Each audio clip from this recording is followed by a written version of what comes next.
I'm not saying the Riverina is the best country in the world for sheep, but it's not far off it. You need a lot of luck. You do need a pretty good bank managers. We've always borrowed lots of money. After that global financial crisis, unless it was an absolute lay-down bazaar deal, a lot of banks didn't want to look at anything. Fate, I didn't choose to be here. My grandfather settled here in 1924, and when I first left school, the sheep job was great, and then it went through probably 15 years in the doldrums, and I actually went out and grew a lot of rice, what I eventually wanted to get back to, and that was running lots of sheep. Oh, it was tough going. I mean, anybody who says that they've sailed through that 12 to 18 months is kidding themselves. We're in the middle of a drought.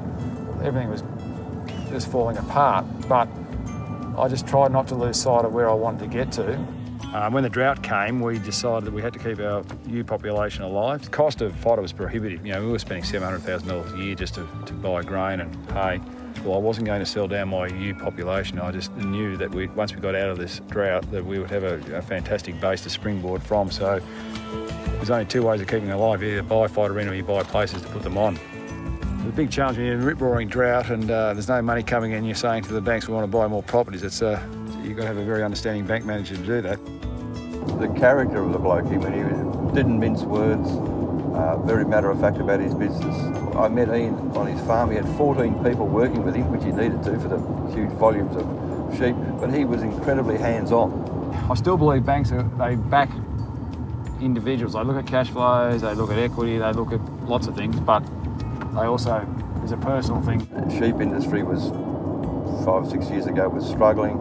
However, there was a light at the end that he could see something at the end of the tunnel. He had a vision. I still think there's a big future in sheep. I like the idea it's a low-cost operation where we come from, and so that's where Bankwest, we put the master plan to them, and they liked the look of it, and so they backed me.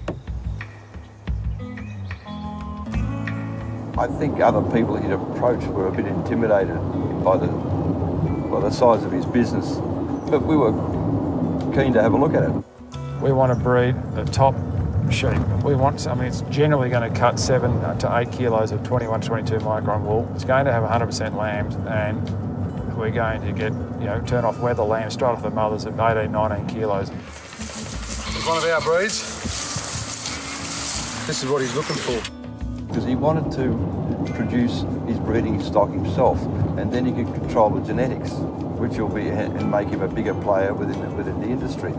I just want to be in one of the top wool producers, meat producers in Australia in the sheep industry. John's been over here. He's probably averaging about once every 2 weeks. I think he'll be getting a lot more client base around this area. We speak on a Saturday. We go for dinner occasionally. I know you were thinking about it, but in retrospect, when you had that fly strike, yeah. You're out trying to bloody tend a bit of wheat and you got the sheep tying them out. Bankwest took the time to understand Ian's business and to understand why over the previous 5 or 6 years it had been doing it fairly tough. Just that we got a relationship with John started, and he's the one that liked the look of it and actually offers the best deal too. So. It's a flat management structure and it's easy to access to people that make the real decisions. Just brought the right people around to have a look at it. I mean, they didn't go into it lightly. It was pretty detailed. They wanted to really get to know our business. Our credit area are good. They have an understanding of agribusiness. When we need to go back to get a restructure, we can, because credit know what I'm talking about and they know the customer. I think they're just more progressive than the other banks at the moment. Because it took us a year to put the final deal together, we were able to measure what Ian had initially said against what actually happened. All Ian's projections had turned out to be right. And actually it was better than he projected.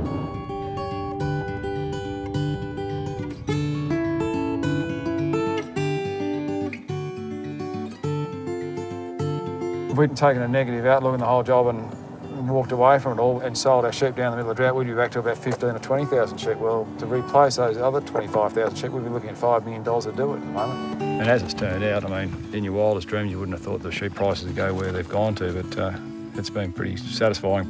We are being rewarded for the risk we did take. Banks are banks. They're all out there lending money. They're all got about roughly the same margins, but it all comes down to the personal side of who you're dealing with and just the relationship you got with them. It's all about relationships, and it hasn't changed in 100 years and it'll still be like that in the next 100 years. Now that Ian's got a financial partner in Bankwest, he can rest assured that he'll have ongoing support from us, from a group that understands his business and is prepared to do the hard yards with him. I'm an optimist, and I see some exciting times ahead in agriculture. It's a quiet achiever in the Australian economy, and we need a bank that's going to support us in our endeavours to do what we want to do. There's plenty of banks out there for the people that are wanting to just take life quite comfortably, but if you want to push and develop and grow, you need a progressive bank, and that's what we've got at the moment.